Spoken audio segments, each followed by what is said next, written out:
రాష్ట్రంలో విద్యా వ్యవస్థను సమూలంగా మారుస్తామని గతంలో నారా లోకేష్ చెప్పారు. మనందరికీ తెలుసు. చెప్పిన మాటకు కట్టుబడి ఈ రోజు దాదాపుగా 9 యూనివర్సిటీలకు వైస్ ఛాన్సలర్లు అయితే నియమించడం జరిగింది.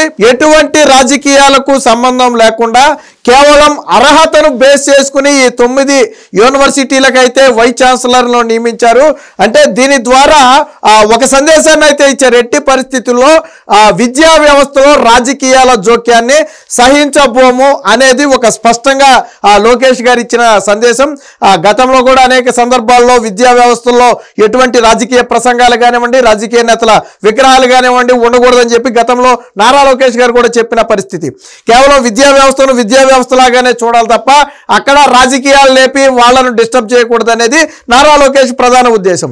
దానికి కట్టుబడుతూనే విద్యా వ్యవస్థలో మీకు గుర్తుందో లేదో గతంలో ఆంధ్ర యూనివర్సిటీ దగ్గర మొదలు పెడితే అన్ని యూనివర్సిటీల్లో దాదాపుగా వైసీపీ నాయకులతో సమానంగా రాజకీయాలను ప్రచారం చేశారు యూనివర్సిటీల్లో. దాంతో విద్యార్థుల భవిష్యత్తులు నాశనం అయిపోయాయి. ఎవరైనా సరే కొద్దో గొప్ప అపోజిషన్ పార్టీకి అభిమానులు ఉంటే ఆ రోజుల్లో ఇబ్బంది పెట్టినటువంటి పరిస్థితులు కూడా ఉన్నాయి. ఆంధ్ర యూనివర్సిటీ వైస్ ఛాన్సలర్ అయితే ఏకంగా ప్రెస్ మీట్లు పెట్టి రాజకీయాలు మాట్లాడిన పరిస్థితి. అమరావతి రైతులు అంతు చూస్తామని బెదిరించినటువంటి పరిస్థితి.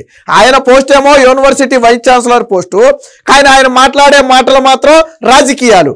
సో ఇలాంటి వాటిని చూసినటువంటి నారా లోకేష్ ఆ రోజు కూడా ప్రతిపక్షంలో దీన్ని తీవ్రంగా ఖండించాడు. ఖండించడమే కాదు, గెలిచిన తరువాత కూడా ప్రక్షాళనకు ప్రత్యేకంగా చర్యలు తీసుకుంటామన్నారు. దాదాపుగా కూటమి ప్రభుత్వం వచ్చిన తర్వాత రాష్ట్రంలోని 17 యూనివర్సిటీలకైతే వైస్ ఛాన్సలర్లందరూ స్వచ్ఛందంగా రాజీనామా చేయడం జరిగింది. ఆ తరువాత లోకేష్ గారు ఒక సందేశం ఇచ్చారు. అర్హత ఉన్న ప్రతి ఒక్కరూ కూడా వైస్ ఛాన్సలర్ కోసం అప్లై చేసుకోవచ్చు అని చెప్పి ఒక సందేశం. గతంలో వైస్ ఛాన్సలర్ అంటే కేవలం రాజకీయ పోస్టుతో సమానం. రాజకీయ ఇన్ఫ్లుయెన్స్ నుండి మంత్రో ముఖ్యమంత్రి చెబితే పోస్టులు వచ్చే పరిస్థితి. బట్ నారా లోకేష్ వీటన్నిటికీ స్వస్తి పలికారు. కేవలం మీకు అర్హత ఉంటే మీరు అప్లై చేసుకోండి, ఎక్కడున్నా పర్లేదు, అప్లై చేసుకోండి అంటే ఈరోజు ఢిల్లీ ఐఐటీలో ప్రొఫెసర్లుగా ఉన్నవారు, అలాగే ఖరగ్పూర్ ఐఐటీలో ప్రొఫెసర్లుగా ఉన్నవారు ఈ రోజు మన రాష్ట్రంలో యూనివర్సిటీలకి వైస్ ఛాన్సలర్గా వచ్చారు. అంటే చూడండి, ఎక్కడా రాజకీయాలకు తావే లేదు.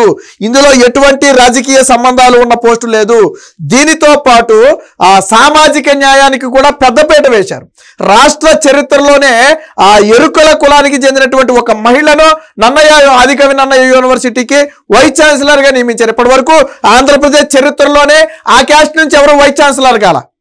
అలాంటిది నన్నయ్య యూనివర్సిటీకి ఈరోజు కూటమి ప్రభుత్వం నియమించింది.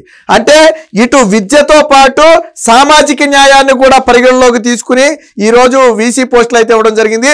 ఈ యూనివర్సిటీల్లో చదువుతున్న లక్షలాది మంది విద్యార్థులు హర్షం వ్యక్తం చేస్తున్నారు. ఏ విద్యార్థి కూడా రాజకీయాలతో సంబంధం ఉండాలని కోరుకోడు. అలాగే స్వతహాగా ఏదన్నా కొద్దిగా అభిమానం ఉంటే ఉండొచ్చు తప్ప విద్యా వ్యవస్థలో రాజకీయాల జోక్యం ఉండకూడదని వాళ్ళు కూడా కోరుకుంటారు. అలాంటిది ఈరోజు నారా లోకేష్ తీసుకున్న నిర్ణయానికి వాళ్ళందరూ కూడా హర్షం వ్యక్తం చేస్తున్నారు. దీనికి సంబంధించిన వార్త అయితే ఒకటి వచ్చింది. గతంలో పవన్ కళ్యాణ్ కూడా మొన్న కూడా చెప్పాడు. పవన్ కళ్యాణ్ కూడా విద్యా వ్యవస్థను సమూలంగా ప్రక్షాళన చేస్తున్న నారా లోకేష్ గారికి నా హృదయపూర్వక అభినందనలు అని చెప్పి స్వయంగా ఉప ముఖ్యమంత్రిగా ఉన్నటువంటి పవన్ కళ్యాణ్ గారు కూడా ఒక వేదిక మీద లోకేష్ గారి గురించి చెప్పడం జరిగింది. అంటే విద్యా వ్యవస్థలో ఏ స్థాయిలో ప్రక్షాళన చేస్తున్నారు అనడానికి ఇదొక ఉదాహరణగా చెప్పొచ్చు. దీనికి సంబంధించిన వార్త వచ్చింది, ఒకసారి చూద్దాం. సో ఇక్కడ చూడొచ్చు, ప్రతిభకే పట్టం 9 వర్సిటీలకు ఉపకులపతులు నియమించిన ప్రభుత్వం. సామాజిక వర్గాలు ఉన్నత విద్యావంతులకు సమతూకం. రాష్ట్ర చరిత్రలోనే మొదటిసారిగా ఎస్టీ ఎరుకల మహిళా ఎంపిక అని చెప్పి ఒకటైతే ఇవ్వటం జరిగింది. సో ఏ యూనివర్సిటీకి ఎవరు వచ్చారనేది మనం ఇక్కడైతే చూడొచ్చు. బిపి రాజశేఖర్ ఆంధ్ర యూనివర్సిటీకి వీసీ గాను, అలాగే ప్రసాద్ జేఎన్టీయు కాకినాడ, అలాగే ప్రకాష్ బాబు యోగివేమ యూనివర్సిటీ, అల్లం శ్రీనివాసరావు విక్రమసింహపురి యూనివర్సిటీ, అలాగే బసవరావు రాయలసీమ యూనివర్సిటీ, సుదర్శన్ రావు జేఎన్టీయు అనంతపురం, అలాగే ప్రసన్నశ్రీ ఆదికవి నన్నయ్య యూనివర్సిటీ, వి ఉమా పద్మావతి తిరుపతి యూనివర్సిటీ, కోన రామ్జీ కృష్ణా యూనివర్సిటీ. సో వీరు మొత్తంగా నియమించిన వాళ్ళు మొత్తం 17 పోస్టులు ఉన్నాయి. అంటే ఇంకొక 8 వీసీలను అయితే నియమించాల్సి ఉంది. మొత్తంగా 500 మంది ఈ 17 యూనివర్సిటీలకు సంబంధించి 500 మంది అయితే అప్లై చేసుకోవడం జరిగింది. అందులో వడపోత తర్వాత ఈ 9 యూనివర్సిటీలకు అయితే నియమించడం జరిగింది. సో ఇక్కడ చూడొచ్చు, ప్రతిభకు ప్రాధాన్యం ఇస్తూ కూటమి ప్రభుత్వం విశ్వవిద్యాలయాల ఉపకులపతులు నియమించింది. రాష్ట్ర చరిత్రలోనే మొదటిసారిగా ఎస్టీ ఎరుకుల వర్గానికి చెందిన మహిళ ప్రసన్నశ్రీని రాజమహేంద్రవరంలోని ఆదికవి నారాయణ యూనివర్సిటీకి వీసీగా ఎంపిక చేసింది. సామాజిక న్యాయానికి పెద్దపీట వేసింది. కూటమి ప్రభుత్వం వచ్చిన తర్వాత రాష్ట్రంలోని 17 యూనివర్సిటీలకు మొత్తంగా రాజీనామాలు చేస్తే దీనికి ఇచ్చినటువంటి ప్రకటనలో మొత్తంగా 500 మంది అప్లై చేసుకోవడం జరిగింది. సో వీటన్నిటిని వడపోసిన తర్వాత 9 రంగాలకు ఇవ్వడం జరిగింది.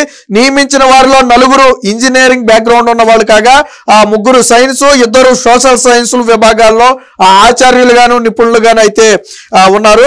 ఇక ఉద్దండులకు పెద్దపేట అని చెప్పి ఒక వార్త వచ్చింది. అంతరిస్తున్న గిరిజన భాషను కాపాడేందుకు ఆదికవి నన్నయ్య యూనివర్సిటీ వీసీగా నియమితురాలైన ప్రసన్నశ్రీ కృషి చేశారు. గిరిజనలోని భగతి, గదబ, కులామి తదితర తెగల భాషలను ఆమె లిపిలో పొందించారు. అంటే ఇక్కడ చూడండి ప్రతిభను ఎలా పరిగణలో తీసుకున్నారంటే ఈ ప్రసన్నశ్రీ అనే ఎవరైతే ఆ వీసీగా నియమితురాలైనటువంటి ఈ మహిళ ఉందో ఈవిడ గతంలోనే గిరిజనుల అభివృద్ధి కోసం కృషి చేసి కొన్ని భాషలను ఒక ప్రత్యేక తెగల లిపిని కూడా తయారు చేసింది ఈవిడ. సో అలాంటి దానికి ప్రాధాన్యత ఇస్తూ అలాంటి అంటే కష్టపడే తత్వం ఉన్న వాళ్ళని ఈ రోజు వీసీలుగా అయితే నియమించడం జరిగింది. అలాగే ఈ లిపులను గూగుల్ సైతం వెబ్సైట్ లో ప్రత్యేక ప్రాధాన్యం ఇచ్చింది. అంతరిస్తున్న భాషల అట్లాస్ను కూడా రూపొందించిన భారతీయురాలిగా ఈవిడికైతే గుర్తింపు కూడా లభించింది. సో అంటే చూడండి ఎంత క్రెడిబిలిటీ ఉన్న వాళ్ళని తీసుకొచ్చారు. మరి వైసీపీ హయాంలో ఇదే యూనివర్సిటీల్లో గతంలో రాజకీయాలు చేసేవారు వీసీలుగా ఉన్నారు. వాస్తవానికి విద్యార్థులతో వారికి ఎటువంటి సంబంధాలు ఉండేవి కాదు. సో అలాంటిది ఈ రోజు పూర్తి ప్రక్షాళన చేశారు. దీనికి సంబంధించిన మరొక వార్త కూడా వచ్చింది, ఒకసారి చూద్దాం. విశ్వవిద్యాలయాల ప్రక్షాళన, రాజకీయాలకు అతీతంగా వర్సిటీలకు కొత్త వీసీల ఎంపిక, 9 మంది వర్సిటీలకు నియామకం పూర్తి. ప్రతిభకు పట్టం కట్టిన కూటమి సర్కార్. జాతీయ విద్యా సంస్థల నుంచి 2, ఢిల్లీ, హైదరాబాద్, ఉస్మానియాలకు చెందినటువంటి వాటిలో బోధకులుగా ఉన్న వారికి 3కి చోటు.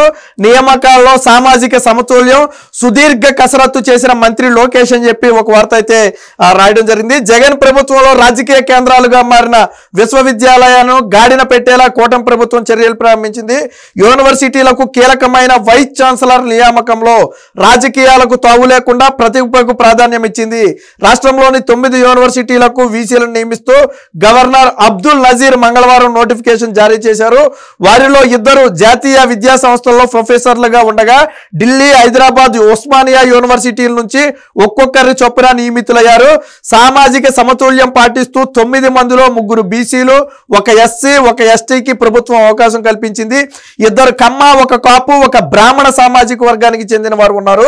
అలాగే ప్రాంతాల మధ్య కూడా సమతుల్యం ఉండేలాగా అన్ని ప్రాంతాల వీసీల నియామకాల్లో ప్రాధాన్యం ఇచ్చింది. చూడండి అక్కడ ఉత్తరాంధ్ర దగ్గర మొదలు పెడితే ఇక్కడ పక్కన అక్కడ ఉత్తరప్రదేశ్ ఢిల్లీ దగ్గర మొదలు పెడితే ఇక్కడ తెలంగాణ వరకు సమ ప్రాధాన్యత ఇస్తూ ఉన్న వారిలో ది బెస్ట్ అయితే ఎన్నుకోవడం జరిగింది. ఖచ్చితంగా రాబోయే రోజుల్లో విద్యా వ్యవస్థలో సమూల మార్పులు రాబోతున్నాయి. యూనివర్సిటీలు గాడిన పడ్డాయి అంటే దాదాపుగా విద్యా వ్యవస్థలో ఒక 50% గాడిన పడినట్టే. మిగతాదంతా కూడా హై స్కూల్, ఎలిమెంటరీ సెక్షన్ మాత్రమే మిగిలింది. సో కీలకమైనటువంటివి విద్యార్థులు ఎక్కువగా నష్టపోయేది ఈ యూనివర్సిటీల దగ్గరే. సో ఇక్కడే వీళ్ళ భవిష్యత్ అంతా కూడా ఉంటుంది. ఇప్పుడు యూనివర్సిటీల్లో రాణించిన వాళ్ళు ఆ జీవితంలో తర్వాత ఉద్యోగాలు సంపాదించడంలో కానివ్వండి, లేదా వేరు రంగాల్లోకి వెళ్ళటంలో కానివ్వండి, ఇదే చివరి స్టెప్ వాళ్ళకి దాదాపుగా. సో ఇలాంటి చోటగాన విద్యా వ్యవస్థను ప్రక్షాళన చేస్తే ఖచ్చితంగా విద్యార్థుల భవిష్యత్తు అయితే బాగుపడుతుంది. అలాగే లోకేష్ గారు వీళ్ళందరికీ గురించి చెప్పింది ఒకటే, ఎట్టి పరిస్థితుల్లో రాజకీయాలకు తావులేదు. అది తెలుగుదేశం కావచ్చు, జనసేన కావచ్చు, వైసీపీ కావచ్చు. సో పార్టీలతో సంబంధం లేకుండా విద్యా వ్యవస్థలు నడపాలని చెప్పి నారా లోకేష్ గారు అయితే చెప్పారు. గతంలో అన్నట్టుగానే రాజకీయాలతో సంబంధం లేని వ్యక్తులను వీసీలుగా నియమించారు. దీంతో యూనివర్సిటీల్లో చదువుతున్నటువంటి విద్యార్థులే కాకుండా రాష్ట్ర ప్రజలందరూ కూడా ఇప్పుడు లోకేష్ గారు తీసుకున్న నిర్ణయం పట్ల హర్షం వ్యక్తం చేస్తున్నారు.